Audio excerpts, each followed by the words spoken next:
असाधारण परिस्थिती आत्तापर्यंत जी धरली आहे ती अशी धरली आहे की ब्लाइंड लोक आहेत किंवा इनव्हॅलिड लोक आहेत यांच्याकरता 0.5% 1% रिझर्वेशन दिलं तर ते असाधारण परिस्थिती आहे. असा मोठा चंक 10% 15% जर का दिला तर ती असाधारण परिस्थितीमध्ये आत्तापर्यंत धरलेलं नाही आणि मला वाटत नाही की ते धरलं जाईल.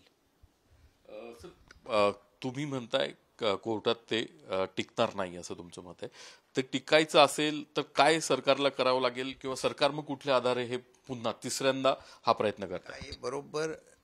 मी पुन्हा सांगतो की मला राजकीय पक्षात रस नाही आहे, परंतु जरांगेंची पहिल्यापासून मागणी काय आहे की मराठ्यांना आरक्षण पाहिजे आणि ते ओबीसीतूनच पाहिजे.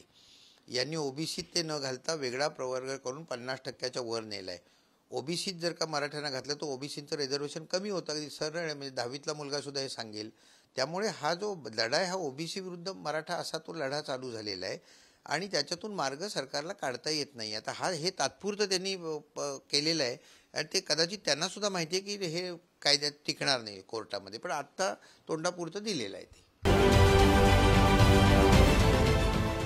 देश विदेशातील प्रत्येक घडामोडींचे लाईव्ह अपडेट मिळवण्यासाठी आता साम टीव्हीच्या सर्व सोशल मीडिया प्लॅटफॉर्मला लाईक, फॉलो आणि सबस्क्राईब करा. तसंच सर्व नोटिफिकेशनसाठी बेल आयकॉन प्रेस करायला विसरू नका.